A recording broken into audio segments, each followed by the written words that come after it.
Hey everybody, welcome back. It's another episode of Action Fest.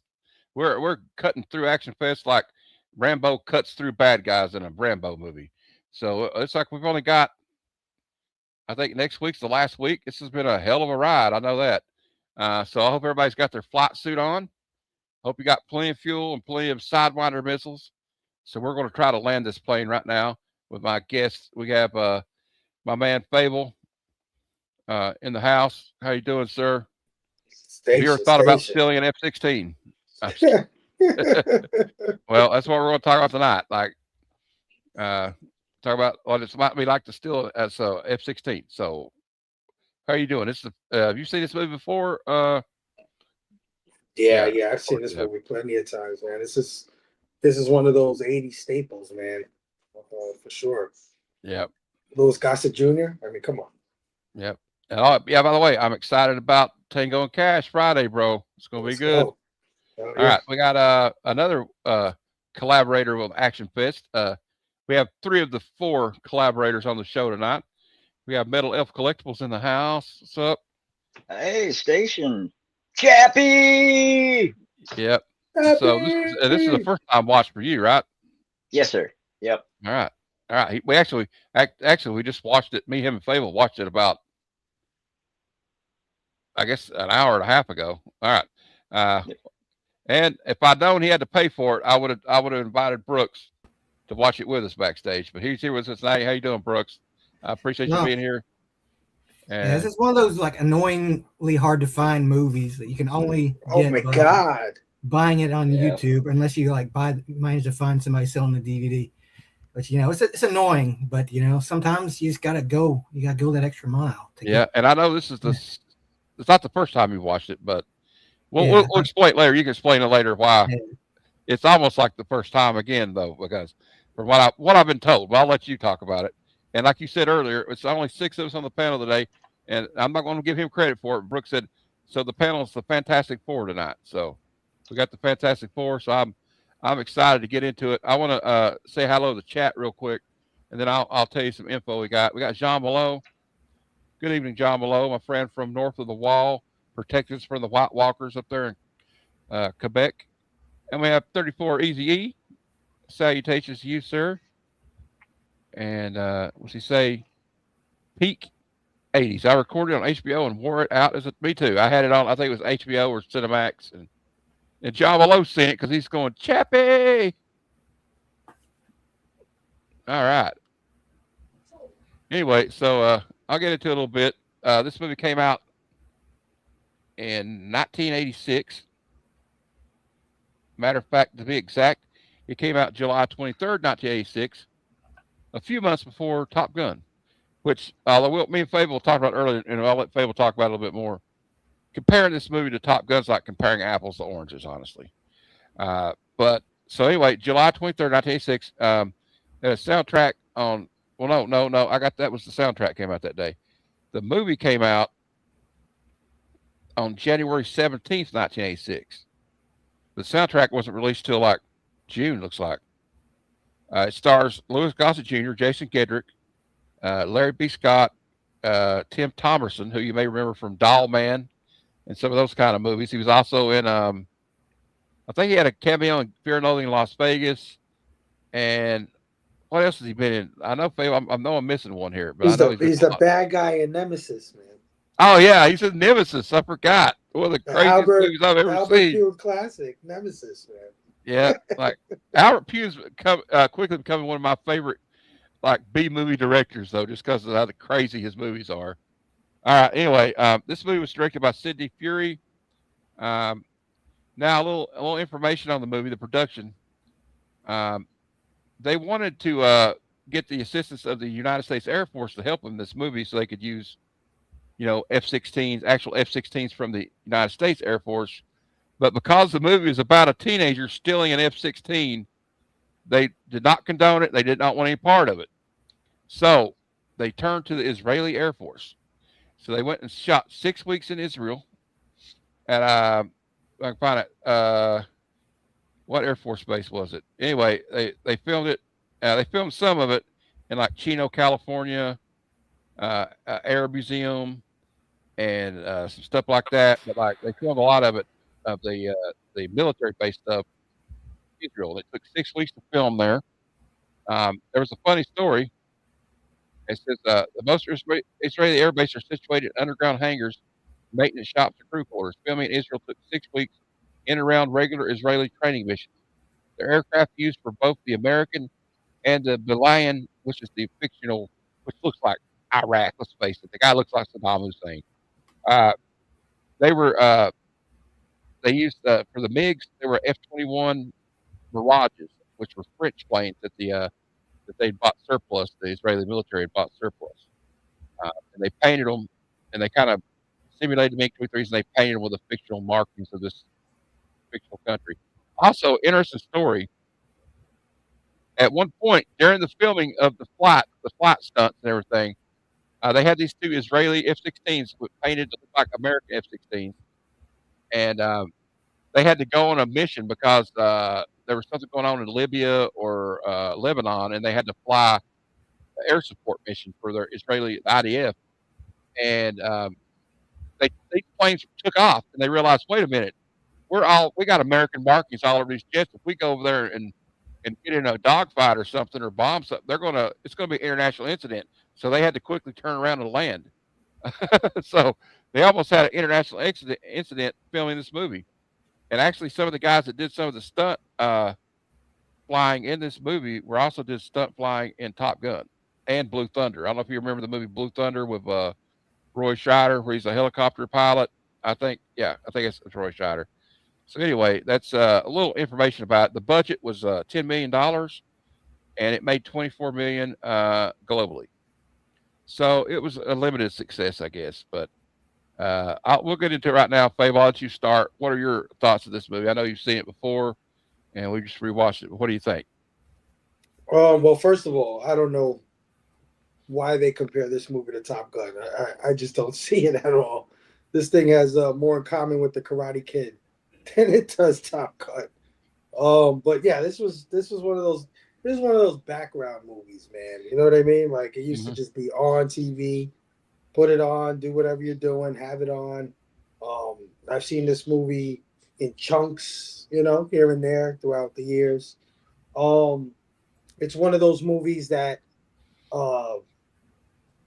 that followed in the wave of Spielberg, right? Like Spielberg came out with E.T. and every movie in the 80s had to have like some kid that goes on some crazy adult adventure. And skews the line between PG-13 and rated R a little bit, Yeah, right? yeah, yeah. Like Well, like, what were um you saying about, like, you told me earlier about, like, what you were compared it to? You didn't compare it to Top Gun. I don't want to yeah, steal no, your I said line. Karate Kid. Yeah. Said Yeah, Karate With Kid, yeah. planes. With planes, right? yeah, um as a kid, I loved it, right? Like I didn't think anything of it, right? Like it was a a kid, a mentor getting together, saving the day, and had a whole bunch of military stuff in it, and military stuff was cool back in those days, and it was all good. Now, as an adult, really like watching it, you really have to suspend your disbelief for the majority of yeah, this yeah. movie. That's very true. There's a lot of shit that happens in here that just is not real at all, or would never happen in real life. But as long as you keep that childlike wonder, if you're a product of the '80s, it won't bother you as much. But yeah, it's one of those feel good movies. It's not necessarily.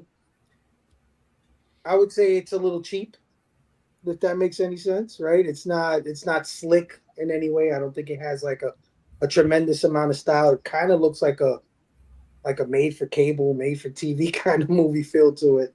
And that's just how Um, movies used to look back then. Yeah, that's true. um, it but it has that it has that I don't know, that mentor mentee kind of thing going on that I love from Karate Kid. Yeah, well, like Louis Gossett Jr. is like Mr. Yeah, Miyagi. Yeah, uh-huh. Or Star Wars or whatever from the '80s, right? It has that quality to it. Um, there's quite a bit of nostalgia for me with it, so that might skewer, my love for it.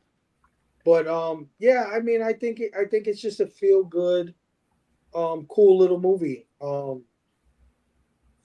I don't really think it's anything like super special, especially today's times. But I enjoy it. I enjoyed this watch. I thought I love Louis Gossett Jr. Love him a lot. Yeah, he's so great. Yeah, I love him in it. Um, yeah, no, and it's got a bunch of actors from things that you may have seen here and there, right? Like there's a bunch of them. Like one of the airline pilots is actually from Karate Kid. Kreese, the bad Yep. guy. He was in this movie.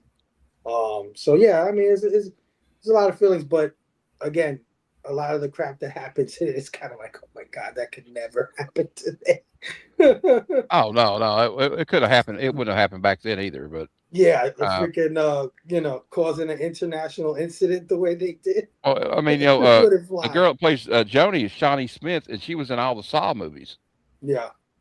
And she was on I think a show called Baker with Ted Danson, and also the guy that he races on the in the race they run the snake. That's the guy from Kill Bill that said, "My name's Buck, and I like to Mm, fuck." yeah.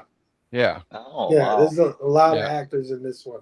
But yeah, I think it's a feel good, kind of cheesy, but still yeah. enjoyable movie. Styles from Teen Wolf's in it too. Yeah, Yeah. Yeah. Yeah. It's definitely a product of its time, but I still enjoy it even today. yeah. I agree. Uh, Chad, what do you think? What are your thoughts? I know it's the first time watching it. Yeah, yeah. A little sad I didn't see this previously because I know I would have loved this as a kid, especially in the 80s. This would have been, a rewatch over and over. Yeah, It kind of brings me back to like similar movies like War Games or maybe The Last Starfighter. I mean, that's a little yeah, more yeah. out there, but same Same, kind it's of same, premise. same, almost same premise except for the saving his dad part. Yeah, Yeah, yeah. It was a lot of fun. I would say like the first 15 minutes of it, I was like, what did I get myself into? It was a little cheesy. And the first two songs were pretty shitty 80s tunes. I was just like, this is pretty pretty mid. But then it picked up with some Twisted Sister. He gets an attitude, stuff starts popping off, and you get that relationship between him and Louis Gossett Jr., Chappie, and like the montage of like the kids preparing for this and the different roles. Like it had like a Goonies feel to it in a certain way, right? yeah. Like this team of kids banding together for an Like adventure. if the Goonies were all military brats, it was. Yeah. Yeah. And in a way, I was kind of transported back to then as a kid. Like, oh, wouldn't that be cool? Like their secret hangout spot, like their clubhouse, looked Yeah, fucking the awesome. honeycomb hideout.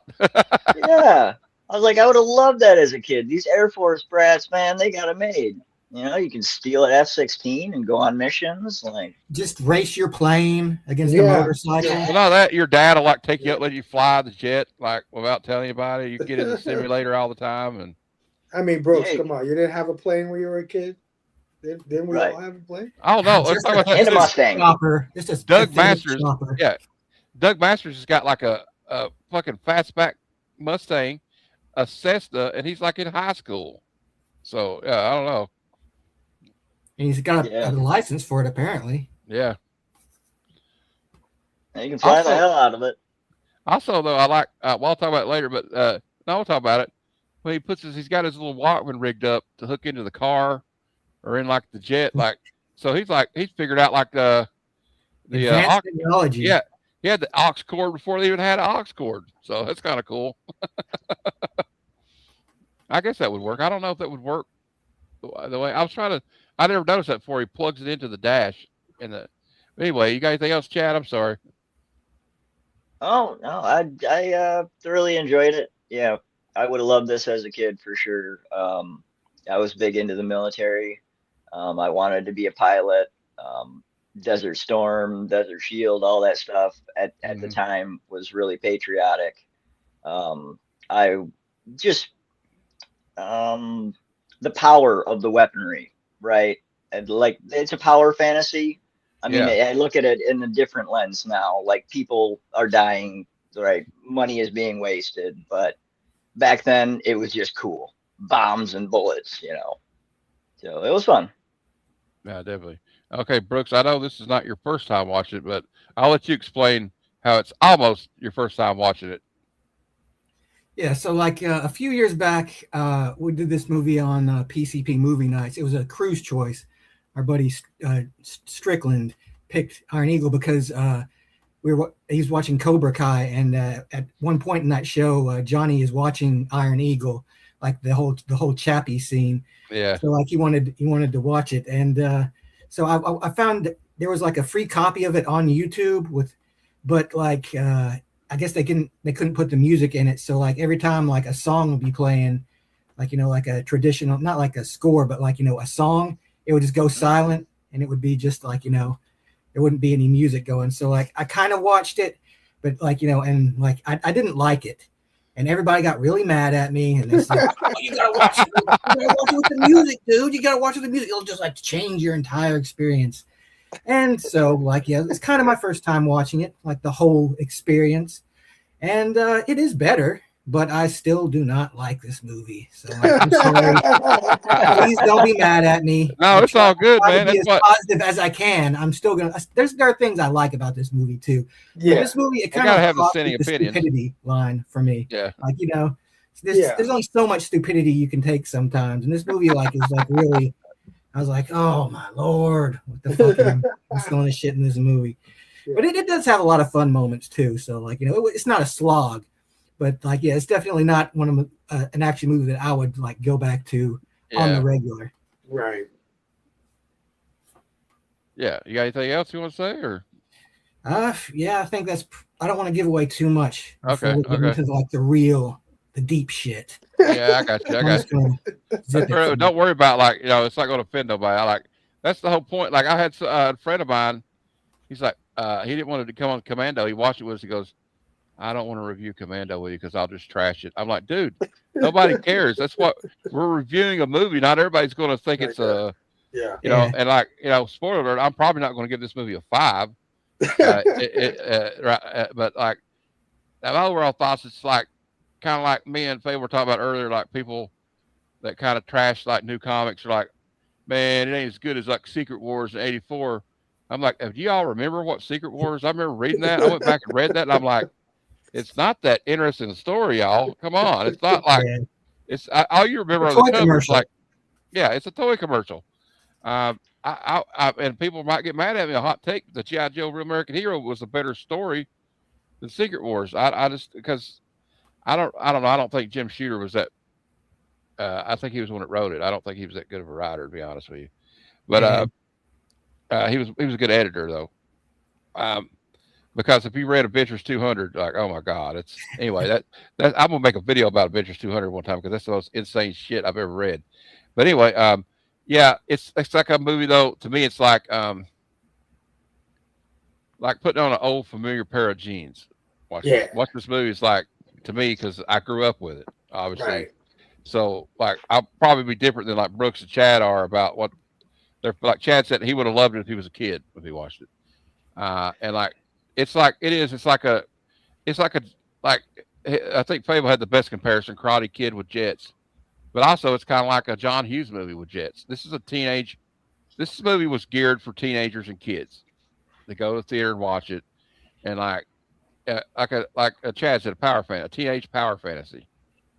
Like because they're a kid, like we were kids growing up, right? You watch Top Gun, you're like, oh man, I want to be a fighter pilot, just like Maverick, right? So you're like, yeah, I want to be like this kid, like his dad lets him go up and fly. And although there are a lot of implausibilities, like I think me and Fable and Chad were talking about it earlier. There's no way that bike would have stood a chance racing an airplane, even if it was 50 feet above the deck, because a Cessna could go like way faster than that dirt bike can. So like, and then the I whole think thing it is hit just 150, yeah. 150 miles an hour. And also, who came up with this fucking game? Who came up with this race? Like, hey man, you're gonna follow me on my bike over the mountains, bro, or you're chicken shit, man. You got Snake on the brain. I love that Yeah, line, man. man. I cracked up. And like also it's got the kid from the black guy, the black teenager is from Revenge of the Nerds, right? Wasn't Yeah. he like in Revenge of the Nerds? So you got all this like I don't know.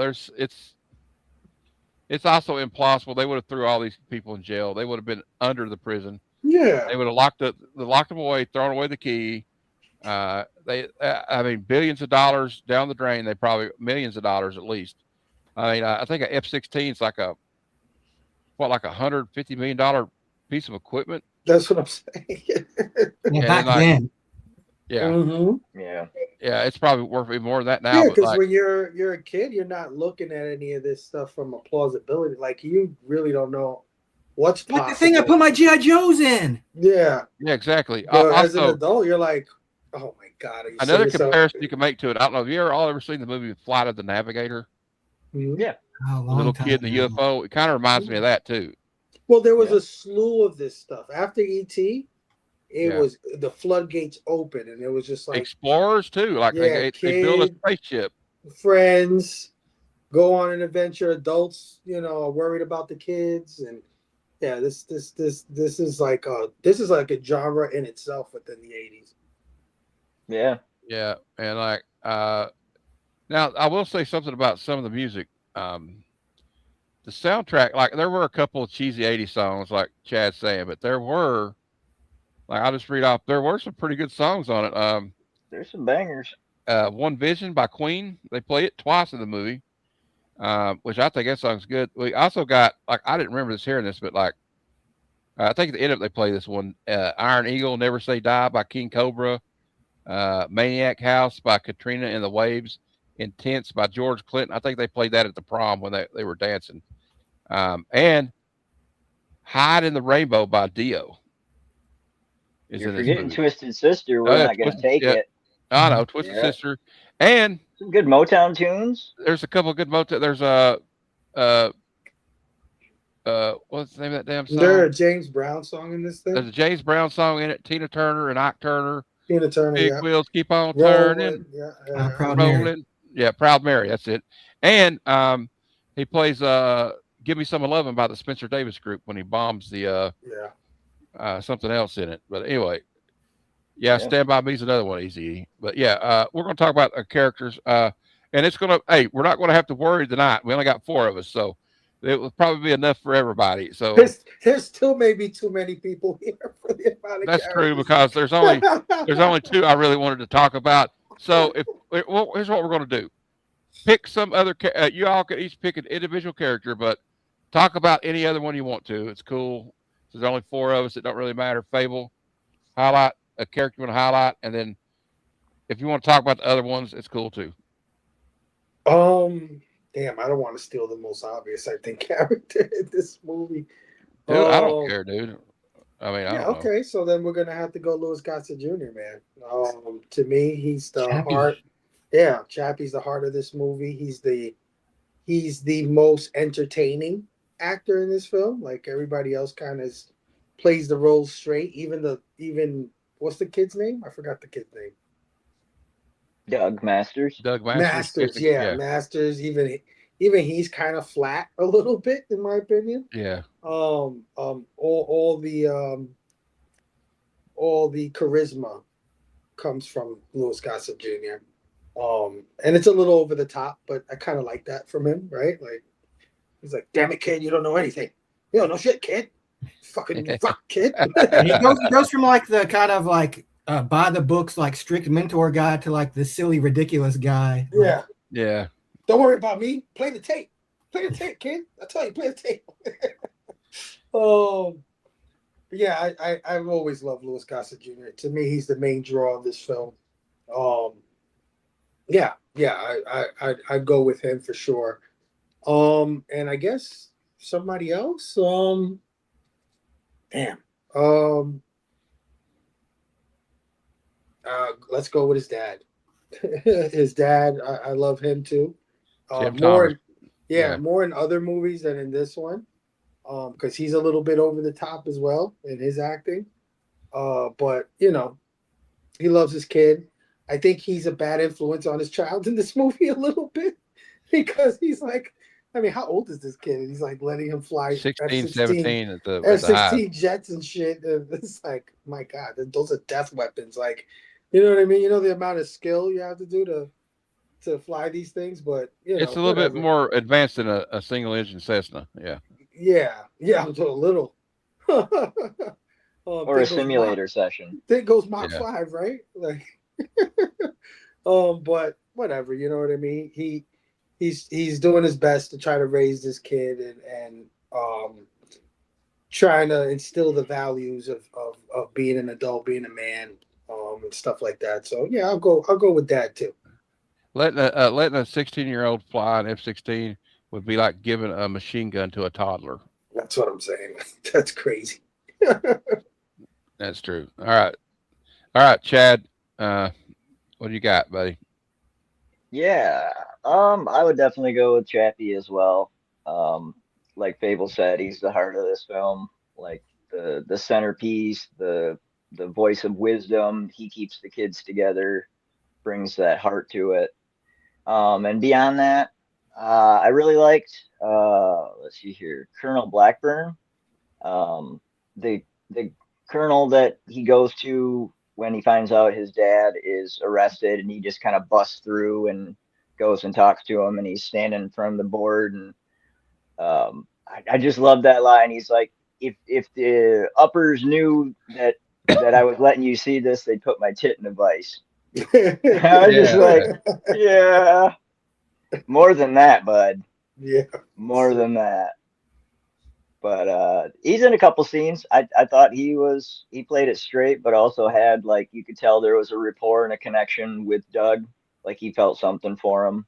Yeah. And he knew his dad, so yeah. Those two for sure. Okay. Brooks.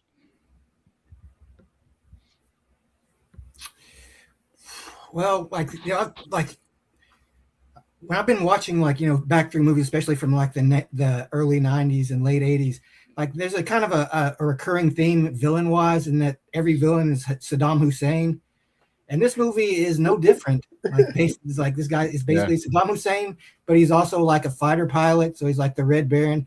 Like when he says early on in the movie, he talks about how he used to fly jets. I'm like, oh, he's gonna get in a jet at the end of the movie and actually like do a dogfight with his fucking. I like how they're talking smack to each other while they're in a dogfight too. Like, you're going to die, American. He's just like, he's so ridiculous. Like he's of course he's always threatening to kill everybody.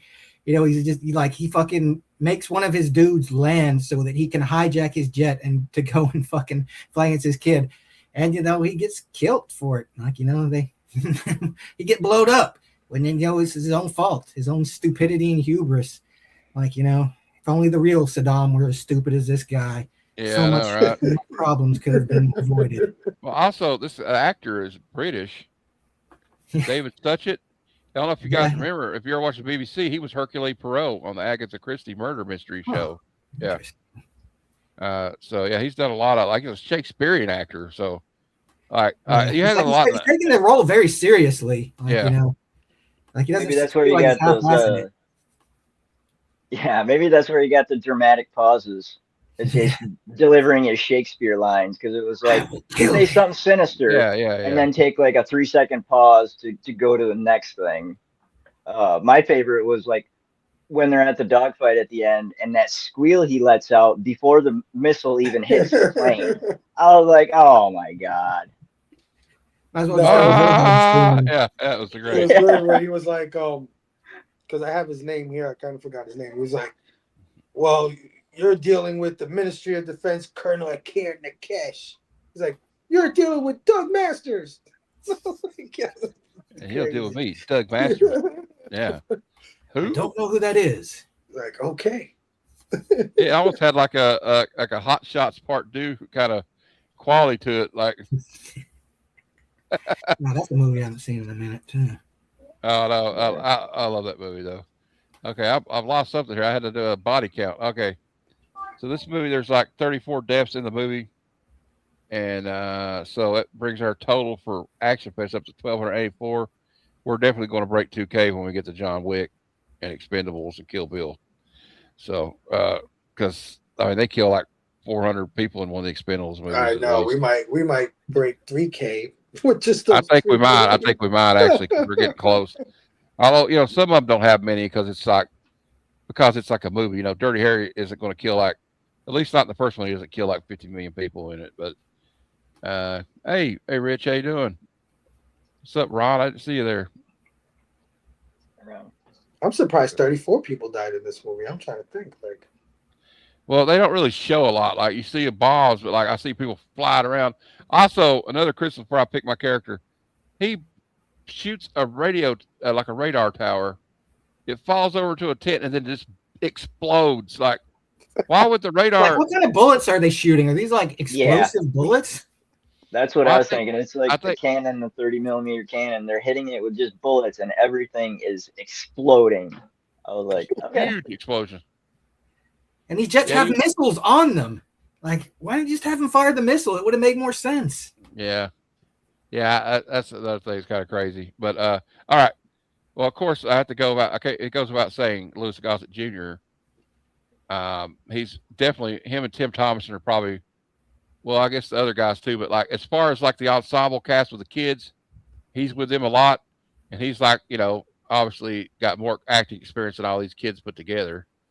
Even at this point, he'd won an Academy Award for Best Supporting Actor a few years before in Officer and Gentleman. And I always loved Louis Gossett Jr. is one of those guys. I've always liked. Interesting enough, speaking of this, movie takes place in the Middle East a lot. He played Anwar Sadat, the president of Egypt, in a miniseries one time. So that's kind of interesting. Um, but yeah, he's a versatile actor. I always thought he was a good actor, and I kind of like the scene where when Doug tries to like smart off to him, like, yeah, you don't give a shit about my dad either. He's like, listen to me, kid. I've been fucking in the middle. I've been in the Air Force for 22 years. Seen people's guts spilled over the rice paddies of Vietnam. So don't tell me I don't give a shit. I just thought that was cool the way he did that. And he cracked me up when he was listening to James Brown do that little shimmy. He's like, Yeah. also, shout out to the guy that owned the restaurant. That's the guy. That's the black guy from the bar in Weird Science. yeah, Everyone says she kicked you right in the nuts, man. get in the nuts. Yeah, the same one. Yeah, he was an Enemy Mine. Yeah, he's great in Enemy Mine as the alien. So yeah, but also I want to talk about. I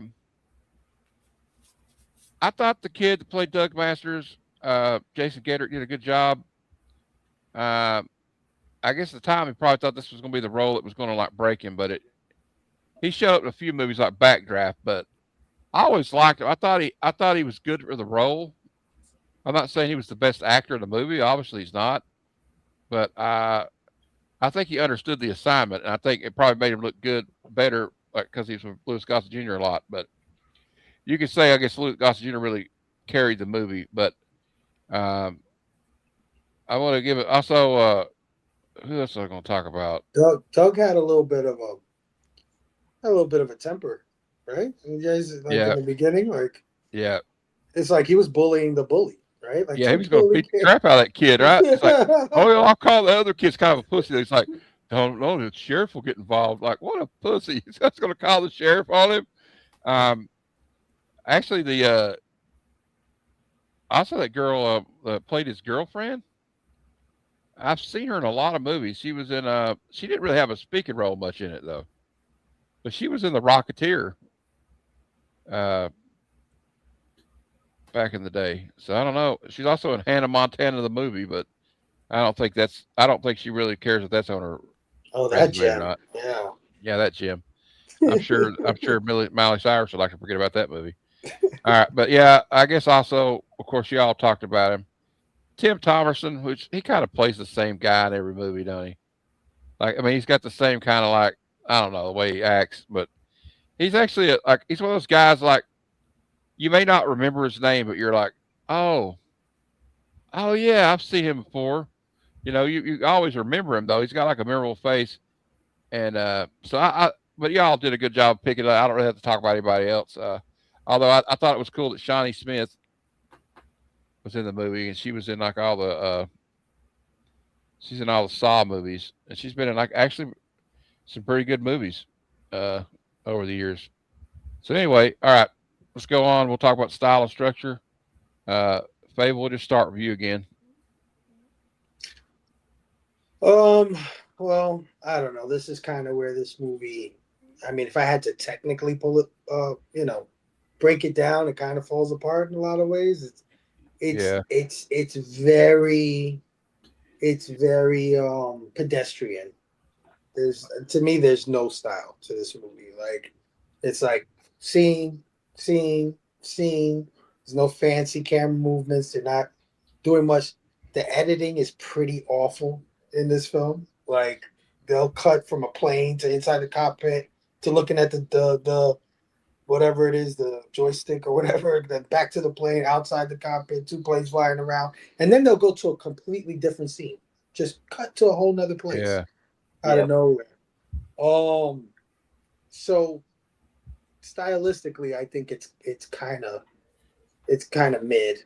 Um, structure, I mean, it's got that typical structure of these kinds of movies where a kid is going through some dilemma, decides to take matters into his own hands, guided by some adult that's on the outskirts almost, right? And together they formulate a plan, and in that they learn about each other, right? Like the old guy learns some stuff from the kid learns some stuff from the Hmm. old guy. Yeah. Um, I, I, I mean, I was pretty much okay. Like I was entertained to say. I didn't feel like it was like, oh, this is like a complete slog or whatever. So structure wise, I think it's okay. It's an hour and a half, right? This one. So that's about Almost an hour and two. 50 minutes. About an hour and 56 minutes. Yeah, you might have could have shaved a couple of minutes off of Oh yeah. that plane fight at the end. I don't Um, think they needed the graduation scene or the prom yeah, scene. Mhm. yeah. Um, Another thing that annoys me, and maybe it's me because I'm not like a military guy. I can't tell you the difference between one plane, one jet fighter, and another jet fighter. Like I Hmm. just don't have that in me. So sometimes when they're showing the dog fights, it's like I don't know who's who. I just see planes doing shit, right? They're just barrel rolling or shooting off or whatever, and I don't know, is that the bad guy? Who's the good guy when this is happening, right? Like I just can't follow it too well. But that could be just me. Maybe somebody who knows about their jets spotted right away. Like that's the bad They guy. should have made like the enemy planes like a more drastically different color, like make them like Yeah, dark black yeah. or something like that.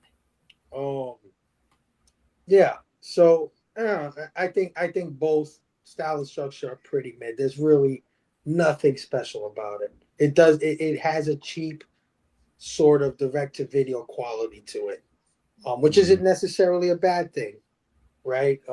But it also doesn't do it any favors. It's not like I could sit there and be like, man, this movie sucked. But when they were flying the planes, holy shit, that looked crazy. Like I can't say that. I was just like whatever.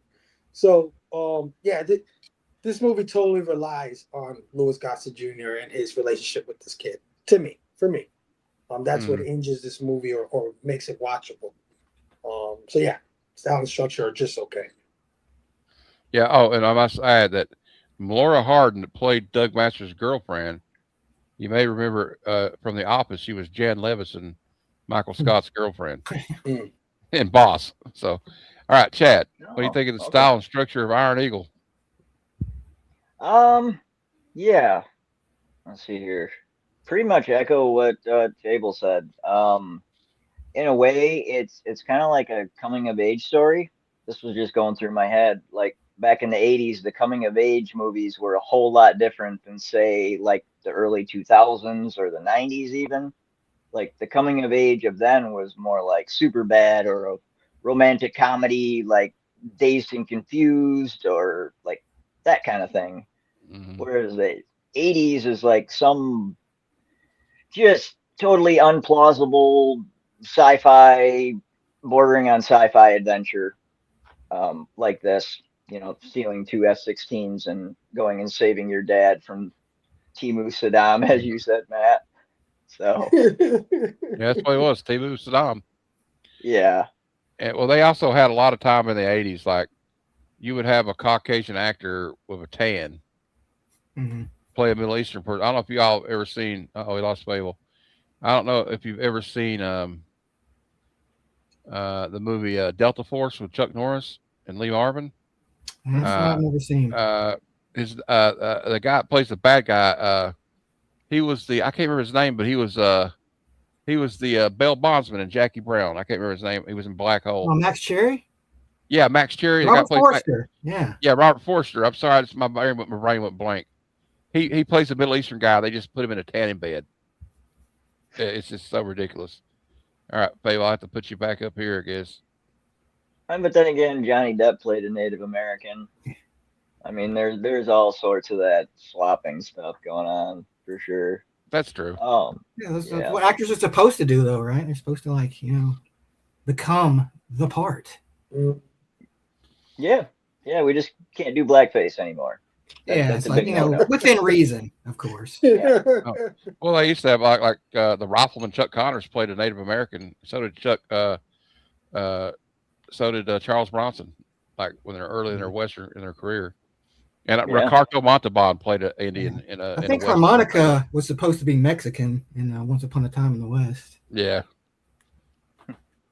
Yeah, Val Kilmer was supposed to be native or part Native American in Thunderheart. All right. So anyway, go ahead, Chad. I'm sorry I interrupted you. I think. Yep.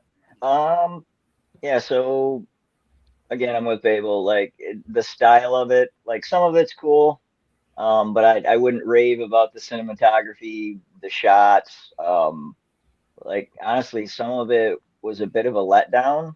Like with the explosion scenes and the action that's going on, I feel like I should have felt a whole lot more tension and been drawn into that a whole lot more because the stakes are life and death.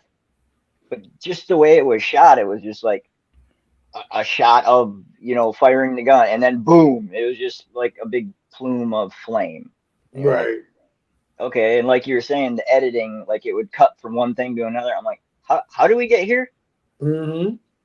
And then they take off from the base and then they're in the Middle East and like the time lapse of 40 minutes or some shit. Yeah. Yeah.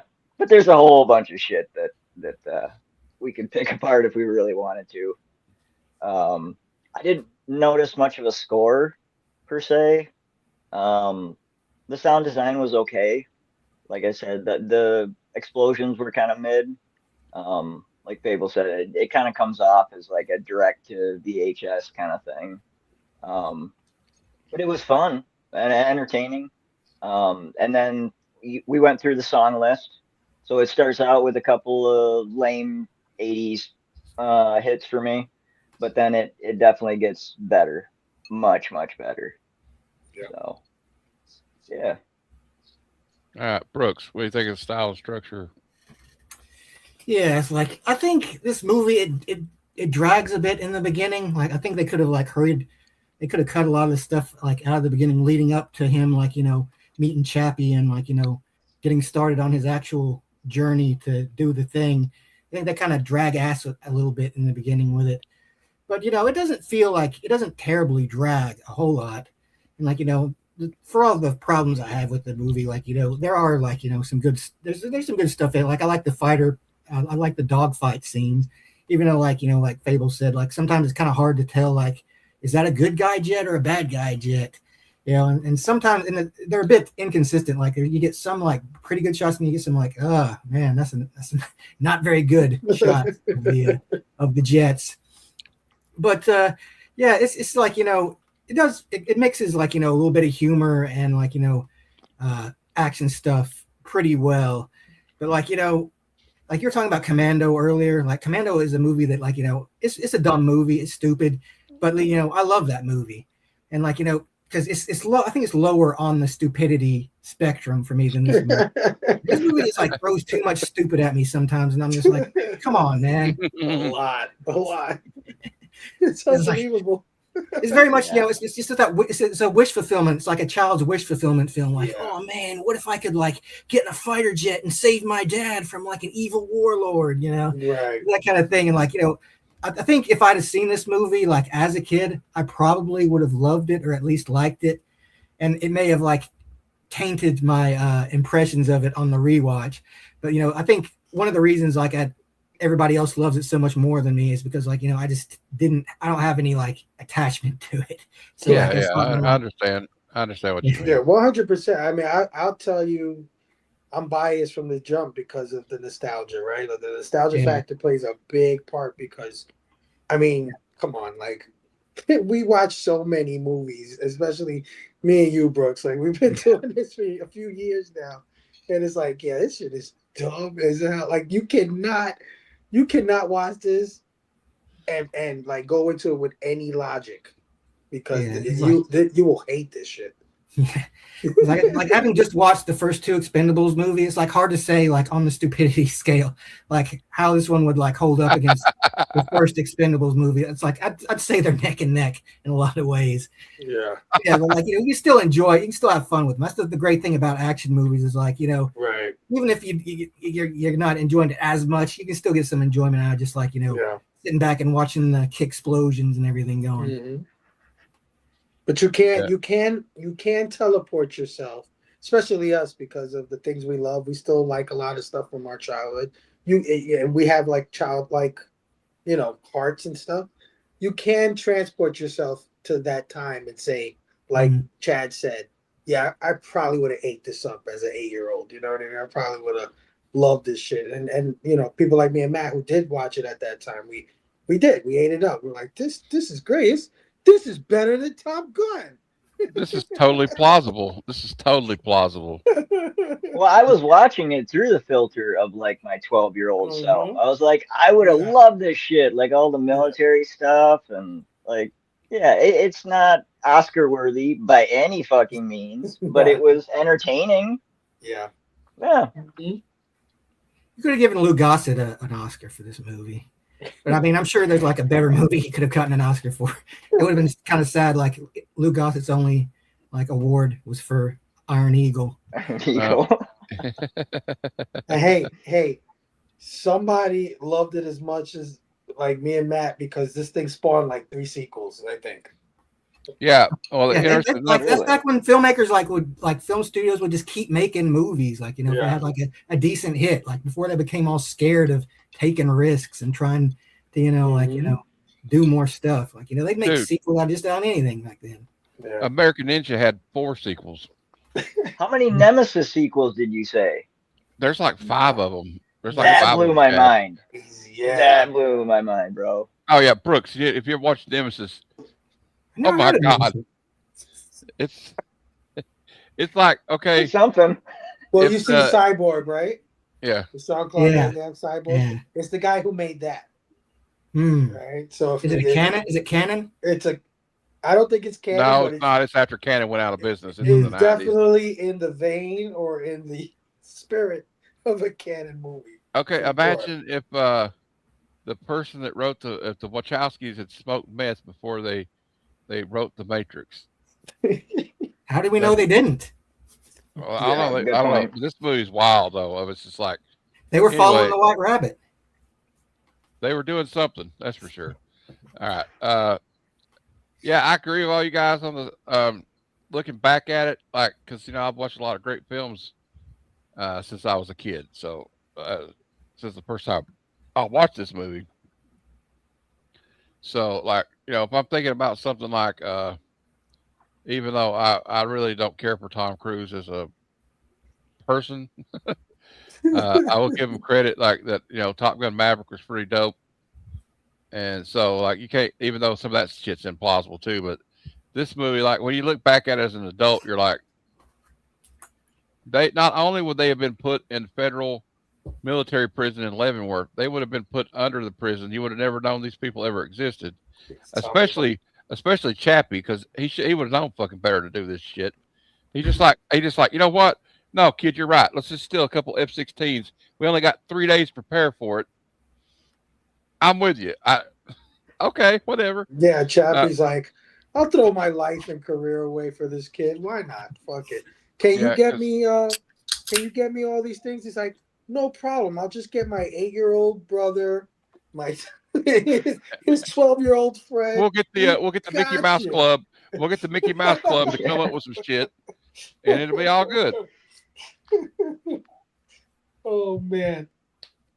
I don't know, but as a how old was I when this movie came out? 10 years old. As a 10-year-old, though, this is the perfect movie for me. This is if like Disney had made Top Gun.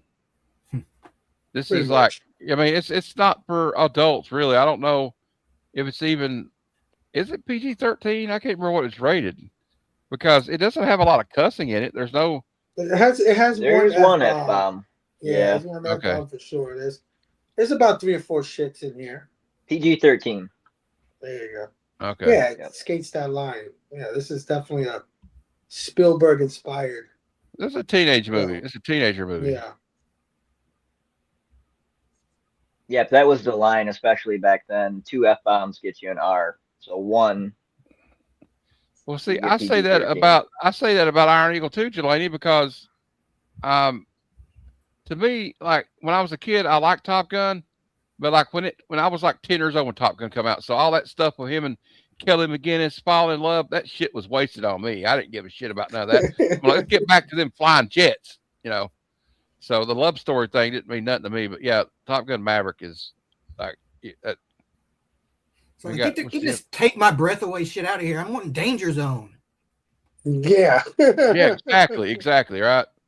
I don't need to see these guys playing volleyball with no shirts on in their blue jeans. But I guess that was good. That's an iconic scene, though. That's how you get the windmill high five from. Yeah, like yeah. You can choose which one you like, but Top Gun is a much better production as far as like cinematography.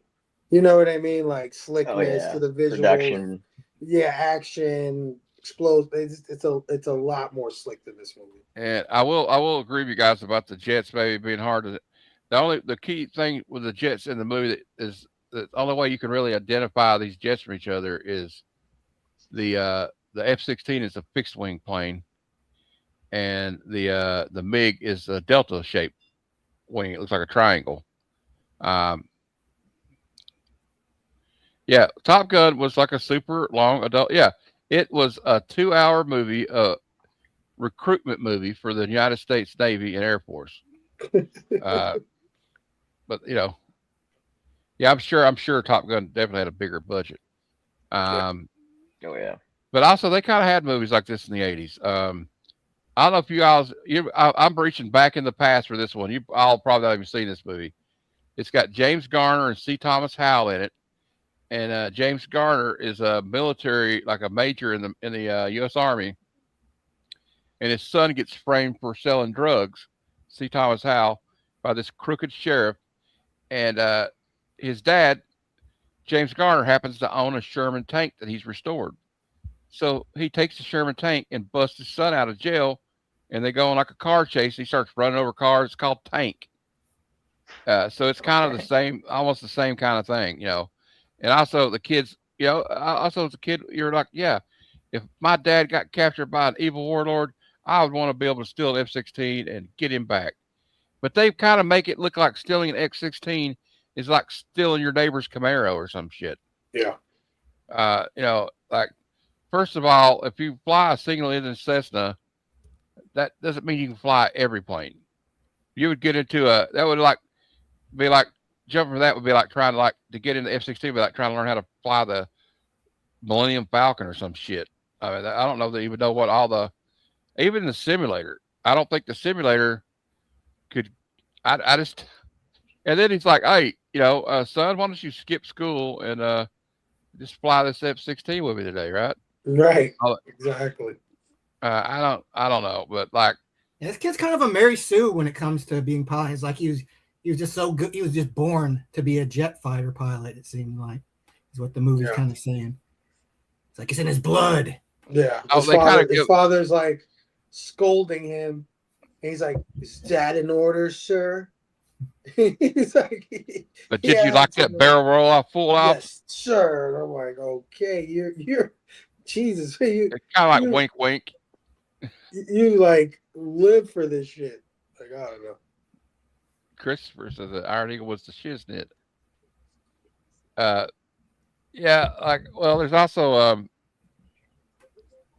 like we were talking about that race of the snake. Who's the psychopath that invented this race where this guy's racing somebody on an airplane and And like apparently a kid died doing this. yeah, thing. nobody ever cares about that. They're like, all right, you kids.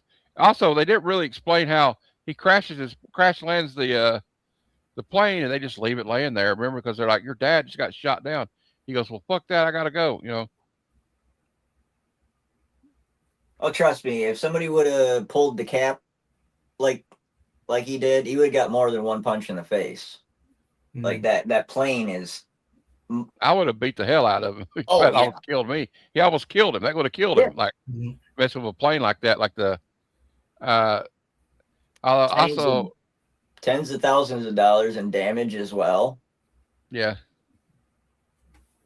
So, yeah, like Ron's right. The Pentagon basically they had creative control over Top Gun and share a positive view of the military recruitment. Yeah.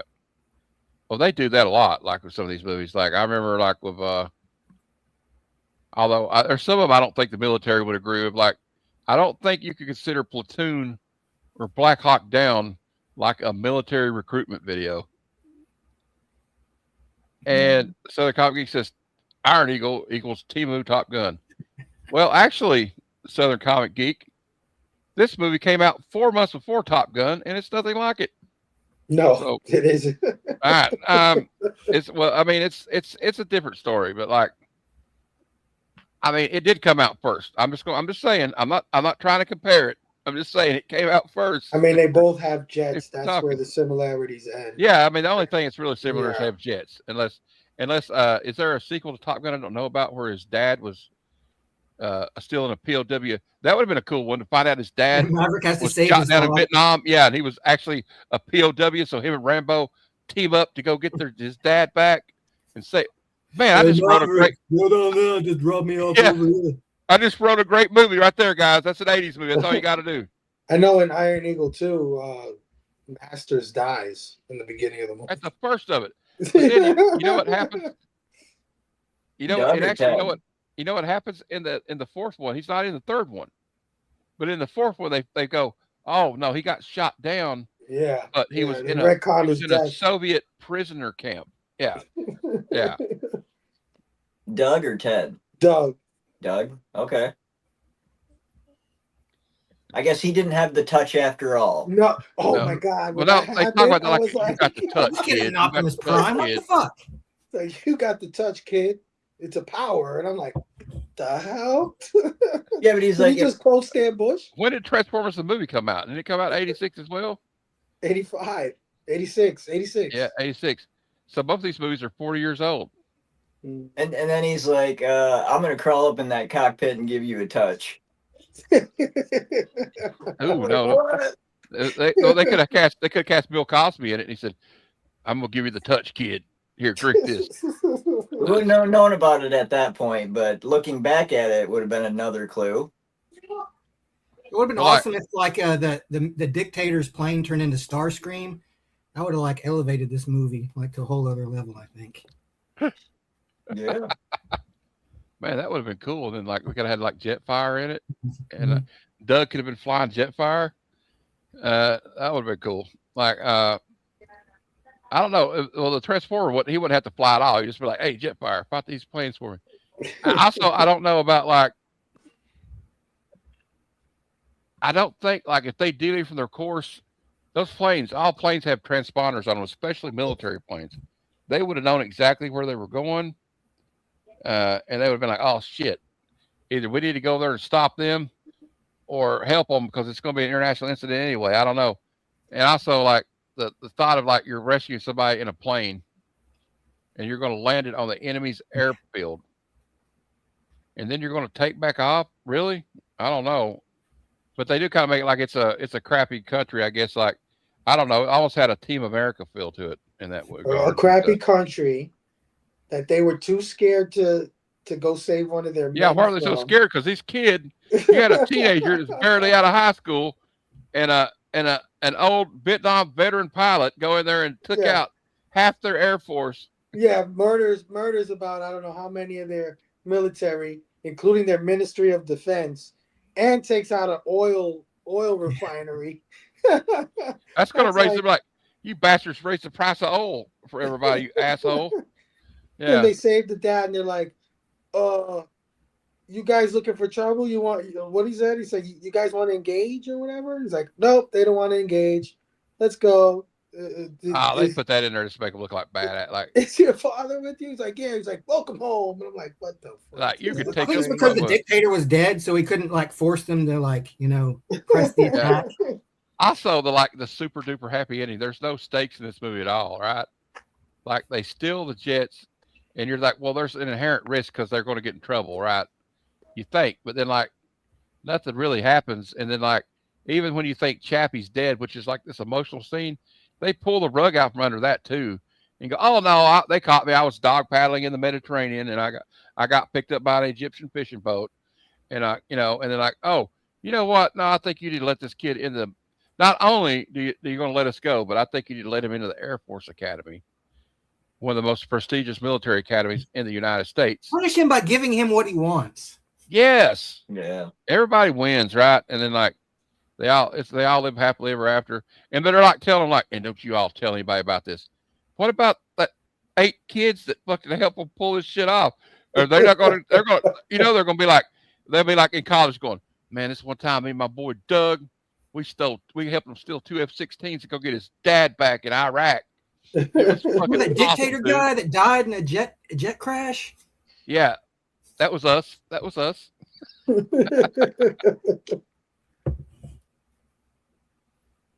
Yeah, they're like, we thought that Colonel Chappie Sinclair was involved in the rescue, but our researchers said that's impossible. So yeah, but anyway, let's get to the themes of the movie. This should be interesting. Although I think that there is a certain theme to it that I think is easy to pick out. But I'll start with Fable. What do you think the theme of this movie is?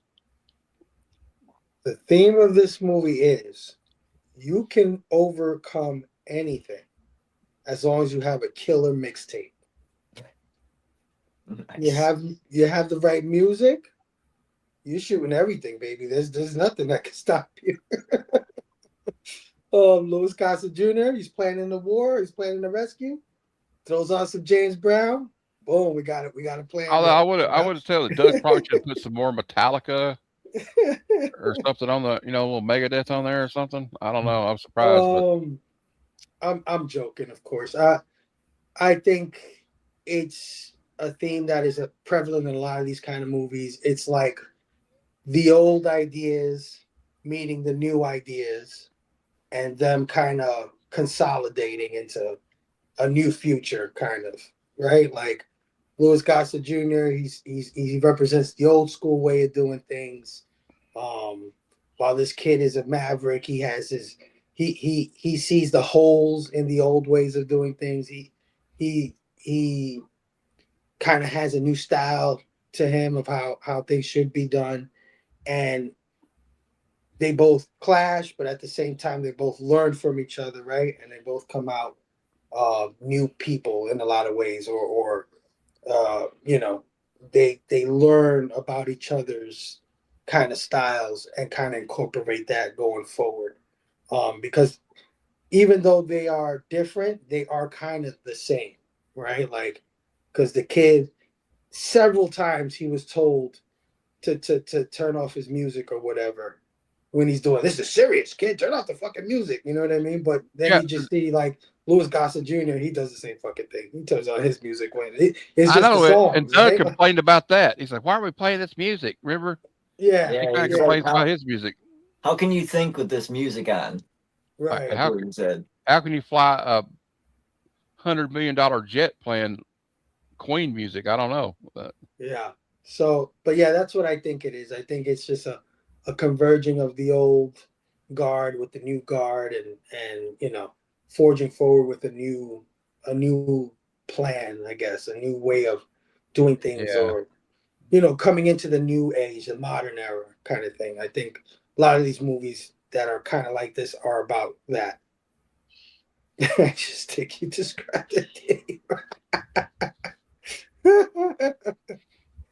But yeah, that's what I get out of it. All right, Chad, what do you think? What's this movie trying to tell us? I mean, the main theme to me is like it's a childhood power fantasy, really. I mean, that's why I enjoyed it so much because I was putting myself in that and just filtering it through that lens as a kid. Um, there are definitely themes, like Fable saying there's a mentor mentee relationship, like kind of found family, duty, honor, those kind of things. Respect plays a big part. I mean, yeah, Chappie's gonna throw away his life, his career over one interaction with Ted Masters where he got respect from him. So, I mean that's definitely a prevalent theme. Other than that, yeah, bombs, bullets, explosions. All right. Mhm. Okay, what do you think the theme is, Brooks? Like this movie is like it's trying. I think it's trying to like kind of present this idea of like a greater idea of justice. Like that these guys, these fighter jets, these fighter pilots that get shot down, like they weren't actually like doing anything wrong. Like his dad is unjustly being imprisoned, and like it's like it's weird. It's kind of weird how contradictory a lot of things in this movie are. It's like it's about how great the military is, and like how the stringent rules and everything, and is how they keep it. But at the same time, like he's like but you got to be a badass rebel too. It's like these things can't really like work together too much. Like you can either be like the straight edge like uptight rules guy, or you can be the badass rebel. But that's kind of like that's just how we kind of think about the military a lot of ways here, especially here in America. Is like we've always considered ourselves to be kind of like a force for justice across the world. And while that's not always been necessarily true, I think that's what we've always been sold over here is like we're the good guys, we're trying to like spread democracy and freedom and all those kind of things. But yeah, and it's like I think the idea of this movie is a bit ridiculous, like the idea that this little country would just like shoot down some fighter pilots, and like everybody and the American politicians would just be spinning their wheels and not like going in to save this like brave like veteran fighter pilot guy. It's like no fucking way, man. Like they would have gotten that guy back like one way or another, no matter how crazy this dictator guy was. Like the president, and I love like the the little the fact that they have the kids say like, oh, Mr. Peanut was in charge, but now we got Ronald Reagan in charge. Things are gonna be different. Idea of like yeah, he called him Ronnie Reagan. Yeah, Ronnie Reagan, and then they had the black kids say that line. I was like, oh my god, oh my god. Like we don't have like, but at the same, it's like kind of like why didn't Cowboy Ronnie like send in the Marines then to save this guy if he's such a like a badass? Yeah, like why did this kid have to go and do it? And technically too, what this movie's, I don't know the writers have understood, but if you know the history of that, Jimmy Carter, like when he was running for re-election against Reagan, the whole time, like instead of like working on his campaign, Jimmy Carter was behind the scenes trying to get those hostages back. So the day they finally got him released, the day that he was handed over to inauguration to Reagan. So everybody's like, oh, see, Reagan got these people back. And Ronald Reagan had nothing to do with it. Yeah. This is a classic politician move of taking credit for the other guy's success. Oh, yeah. Reagan was like he was a good one at that, Oh yeah. He had good optics. I'll give him that. Like I don't think very highly of former President Cowboy Ronnie, but he didn't know what he was doing as far as the optics go. I'll give him that. Well, he was an actor, so yeah. He was definitely an actor, not a very good one, but he's a better politician than an actor, I guess you could say. Yeah, I would say so. imagine what a good actor could do. Like Yeah. imagine Paul Newman as president. Like, When are we gonna get a good actor run for president? yeah, like I'm still like, okay, Instead of a reality TV star. well, you said it, not me, Mister. But yeah, exactly. Yeah. They should just change the rules so Schwarzenegger could run. I'm the President Schwarzenegger. I Going to agree. terminate all the bad guys. Yeah, actually, I wouldn't mind Commando being president. That'd be kind of cool. This is a change you can believe in. It's just, you remember when I said, and they'd be like, you remember when I said I was going to support your bill? I lied. He would have been talking to like, so I would say like, you're funny, Saddam. I'm going to kill you last. All right, I can think of a bunch of them for that. But, all right. I think there's also a family thing involved in this movie, a theme. He's trying to get his dad back, and like you could tell, like Doug wants to make his dad proud of him. He wants his dad to be proud of him, but he wants to get his dad back. You know, like you can tell that Dad's been kind of hard on him. I don't think his dad was that strict though. He act like Dad can be hard on me sometimes, Chappie. Really? He kind of just said, "All right, kid, go home, you crazy kid. We'll let you fly to F-16 next week." So I don't know if there's really a discipline. Anyway, but what was I going to say? I got lost there. I got lost in the sauce. Oh, well, no. Yeah, he's wanting to get his, this kid's just trying to fight. He'll do anything to get his family back. Even if he's going to spend time in jail. Like, he don't give a shit. He's going to steal, like, I mean, that's love right there. Like, you're going to steal a fighter jet to go get your dad back and risk your life. And I think that's, and also it's kind of like about friendship because man, he's got some hell of friends. Look, I don't know if I could call like you three guys and be like, hey, Brooks, Chad, Fable, man, my dad's got he's in a prison in like Iraq. You guys want to help me? Steal military secrets? Yeah, we're going to steal some F-16s and military intel. That one kid was stealing military intelligence, and like so, yeah. But I don't know. That's the team I got, but we'll just rate it. I'll just rate it. We'll go ahead and rate it. Fable, what do you give it on a scale of 1 to 5? You digs, or just 1 to 5? I mean, copy Robbie here. as a kid, I definitely had more love for this movie. You know, it didn't seem as implausible as it does now, right? I do love Louis Gossett Jr. He's one of my favorite actors from the era. Somebody mentioned Enemy Mine earlier. Enemy Mine is one of my jams. I fucking love that movie. Mm-hmm. And a lot of it is because of Louis Gossett Jr. But, you know, I got to be honest. This movie is probably about a 2.5. It's very mid. Not only that, but this is ActionFest. And this movie isn't really an action movie, to be honest with you. I know. Well, I hadn't seen it in like 20 some years. And I was like, when I picked it, I thought, oh, Iron Eagle. It does have its action sequence at the end. It's about a half hour long, and that's where most of the action takes place. It's not the best dogfighting I've ever seen. I kind of regret picking it, to be honest with you. Like it was like man, at some point, like Robbie had already made the thumbnails. It was too late. Yeah, no, it's all good. Like I said, this movie has more in common with The Karate Kid than it does with any kind of military / action movie. But you know, I like this kind of movie too. I do like the mentor-mentee movies. I could relate to those a lot. A lot of my favorite movies have that dynamic in them, right? Like one of my favorite movies ever is Back to the Future. Doc Brown and Marty McFly. It's the same shit, right? Old guy, young guy, get together, save the world. Love it.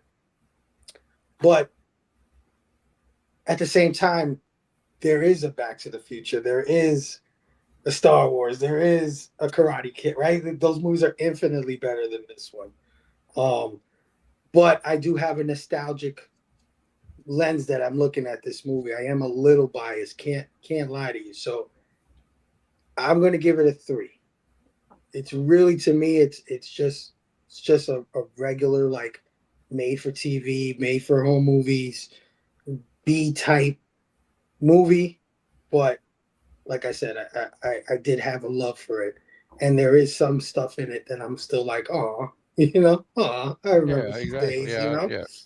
So I'm gonna give it a 3, but it's a biased 3. I can't lie to you. All right, Chad. Yeah, I agree with most of that for sure. And even though this is a first time watch for me, it feels nostalgic, if that makes any sense. Yeah, Yeah. Just watching it, that time period like transported me back. Um, so it gave it an extra entertainment value to me. It is kind of average, but there are performances, um, you know, uh, Chappie being first and foremost, of course. But it's just it's fun. Like, that coming of age, the group, the friends, and as big dumb fun as it is, it's just that. Um, so I'm gonna give it a 3 as well. All I would right. definitely watch it again. All right. Brooks, what do you rate it? 1 to 5. Like I said, this movie isn't my cup of tea, but I like to try and find the goodness in all things, even things that I don't particularly like. But at the same time, it's kind of fun to to tear down a movie that sucks and point out what makes it not work. But this movie, it's definitely not one of the worst movies I've ever seen. I've seen Hellraiser Revelations, which is right now, that's my basement. And we've all Hellraiser seen, Revelations and is we, right now is my yeah. basement. This movie is infinitely more enjoyable than that movie. So I give it a 2.5. All right. It's not quite mid for me, but it's not terrible either. I can Yeah. see why people like this movie and why why so many people enjoy it so much. But it's not my thing. This one just didn't do it for me. All right. Fair enough. Um, yeah, I guess, I don't know I got to think about it for a minute. Hmm. Well, I'm going to give it a bump just because of nostalgia, but I'm going to give it like a 3.5 just to be different. So might be the lowest rated movie so far in Action Fest, I think. Um, Interesting, but yeah, I kind of like I don't know if I should pick it, but like yeah, we all know it's not the worst movie we've ever seen because we've all seen a Neil Breen film. Well, I Yeah. mean, it's got heart, right? It's got it's a lighthearted tale. It's It's not not too like, overly serious. It's like right. It's not like putting any sort of kind of particular message well, that's down your why I throat, compared it to like or Flight of the Navigator. It's just yeah, fantastical. Like you wouldn't, this was never going to happen. yeah, But then again, Death Warrant would never happen either. yeah, So right, because there ain't no way in hell there's a prison anywhere like that. All right. yeah. I like this movie more than Death Warrant. I'll say that. How Yeah. about that? Well, I don't know. Death Warrant it did have Benson in it, so Yeah. uh, It's got Louis Gossett Jr. Man, he beats Benson every time. I'm just okay. I don't know. I guess so. playing. Who would win in a fight between Louis Gossett Jr. and? All right, I was kidding. Um, I don't know, but yeah. So like I said, 3.5. Yeah, it's kind of a midway, Jelani, for sure. Yeah, But yeah. he said Like I he said said, Hellraiser Revelations is absolute trash. He it said so. is. It is. I can't believe that's not even a Hellraiser movie to me. Yeah, well, yeah, 2.5. I would say 2.5 for sure, but I bumped it up because of the nostalgia factor. But that's Yeah, I being did too. kind. Or it would have probably got a Yeah, lower score. But that's like that's being kind.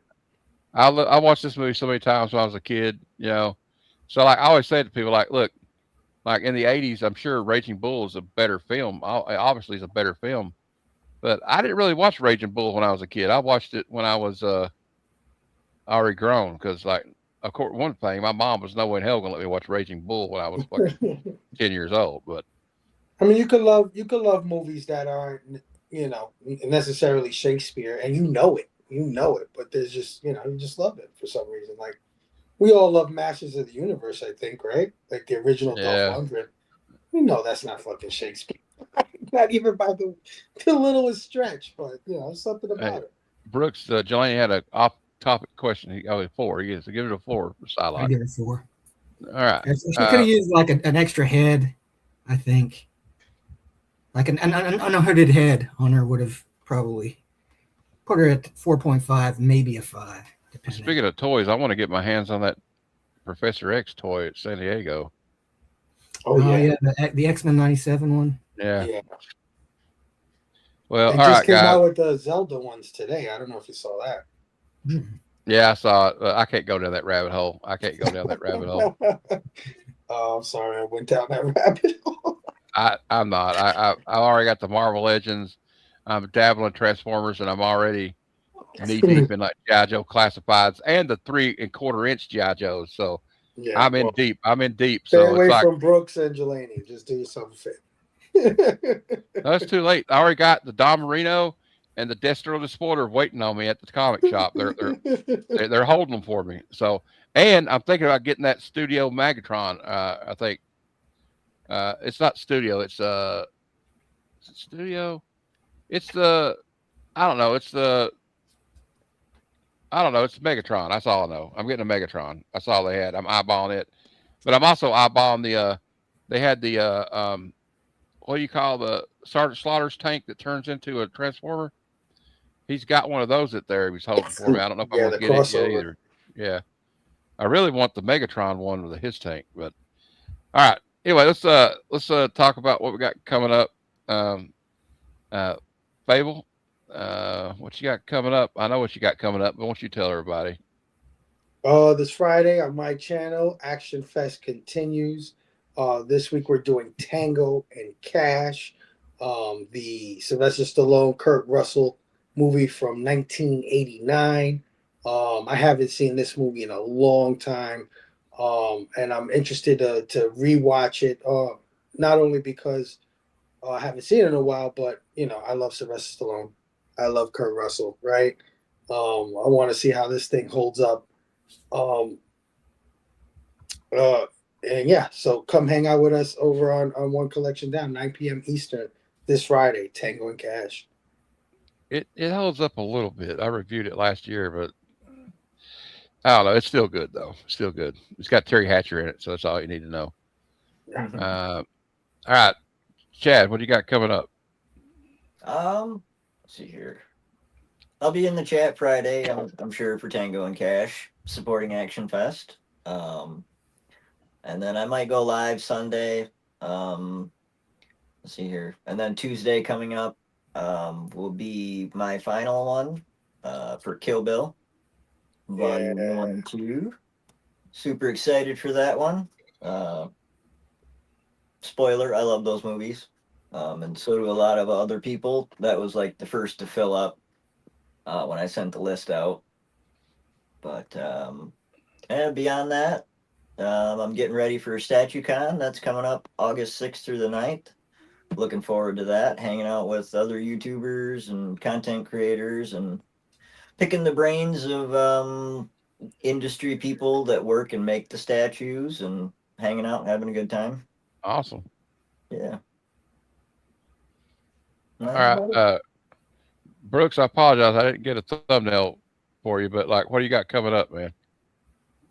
It's fine. Like I don't need no stinking thumbnails, man. But yeah, I'm halfway through the Expendables franchise, which is coming up this Monday on Pop Culture Philosophers Movie Nights. So yeah, like so far, you know,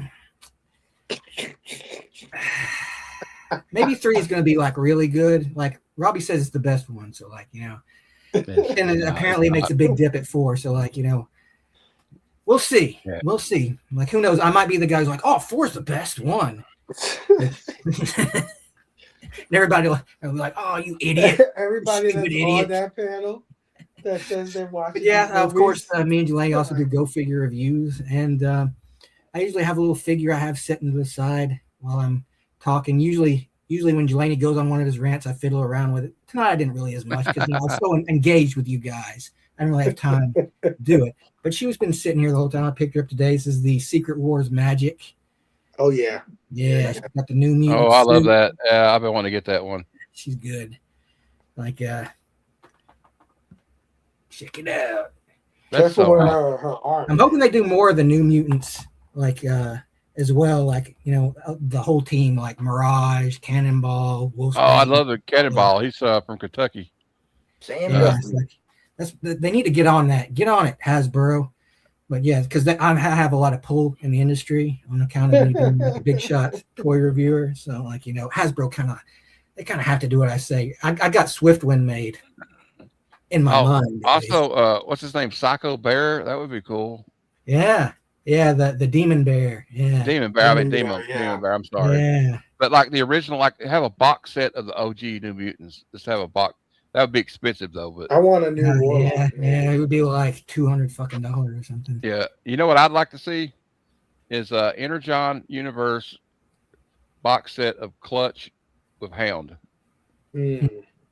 That would be cool because they're kind of paired together and maybe like I know they're doing a Duke individually, but Duke with Optimus would have been cool too. Yeah, they need to do like crossover. Like that's the whole point of the Energon universe is supposed to be like toy crossover too. And yeah, I'm wondering what they're going to do some mask stuff. Like I know that I don't know who has the licensing for that though. Well, they're going to do Void Rivals too as like a. I know they got the Jetfire one that Fable's got that has the two little 3 quarters. That's the only one they've ever done. Hasbro owns Mask, but they licensed it out to this other company that apparently came out with a retro line of the old. Yeah, they reissued them. Yeah, and they kind of suck. I heard they fall apart or some shit like that. I don't know. I've heard that. I heard you can't really play with them. Yeah, I know they made the Duke because I pre-ordered it already. Although I don't know, like Hasbro, they'll throw these like surprise, we're releasing it 2 weeks early, and then I don't have any money in my account and I have to cancel it. That's what I had to do with Professor Hulk. So, but luckily, I don't think it'll be sold out. I'm going to order one when I get paid. But well, now I found out they have a Nintendo license, so now I'm like, oh shit. Well, we're all bad influence on each other. Me and Fable. I said, Fable, check out this Cobra Commander they're releasing. He said, damn it, Matt. Now I had to fucking pre-order that because he's on his throne, So. Most of the time, you're lucky if you have the ability to buy a toy these days because it's not a fucking exclusive from like whatever fucking. I know. Like, at least Hasbro will probably release some of the exclusives on their website. I guess. I hope. Yeah. It'd but be nice to be able to have the ability to buy the toys on. Oh, you know what else they're releasing? They're pre-ordering right now a Geiger action figure. Oh, wow. Like the new Image comic. Yeah. I guess I could tell everybody what's going on here. I did a retrospective video today for another one of my favorite single issue comics, Action Comics 775. It's out right now. What's so funny about Truth, Justice, the American Way? Of course, this is the first appearance of Manchester Black in the Elite. And I have a preview video coming out for the upcoming new Miles Morales series. That comes out Friday. And tomorrow night is the Comic Lounge. It might be. I don't know. I'm going to be heavily medicated. I have to go have an endoscopy done in the morning. So that should be fun. And then I have the Sunday Super Show where we talk about new comic previews. And I guess since we're already here, I guess I could show you what else coming up next week. Next week's retrospective will be Uncanny X-Men 268. And also I'm going to be previewing the new Batman and Robin Dynamic Duo series. Mark Waid and Chris Samney. So, and I think we need to, since we're just goofing around now at the end, I think I'm going to order this shirt and give it to W Vogs 18.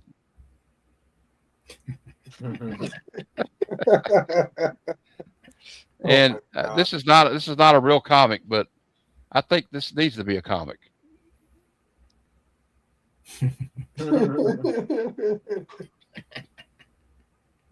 I don't know. I'm in a weird mood, but yeah, I'm poor. I can't do the pre-orders, Jelani, because like like I've ended up having to cancel like most of them. Oh my god, man! Like, They nearly wiped me out this month. Like I wasn't expecting the amount of shit to come out at the same time that it came out, and I was just looking at my account go like this every day. Boom, boom, boom, getting hit. And I'm like, oh my god, what is this damage gonna stop? It was like almost every day for a week. I was panicking, bro. all right. All right, guys. Well, we're going to sign off. Thanks for, yeah, Johnny, I know the feeling. I got like 70 cents in my bank account probably right now. Yeah, well, Hasbro needs to lower the price or something. I don't know what's going on, but I wish they would lower the price. I remember when you get a decent toy for like $15, but that ain't happening no more. Long gone are those days, my friend. Yeah. Oh, if you look at some of the prices, my buddy had a on card like G.I. Joe action figure from the 80s, and I think the price was like $2.99 or something. Yeah, I remember Ninja Turtles were like $4 a pop back in the day. Yeah, and that was like a little bit expensive. Yeah. They're a little bit more because they come with all those cool weapons too. That was what was so cool about this. All right, guys. Well, we're going to sign off. So, and by the way, don't try any of this movie at home. Okay, don't try to go steal the F-16s because I don't think it'll work out for you. But we'll see you guys next time.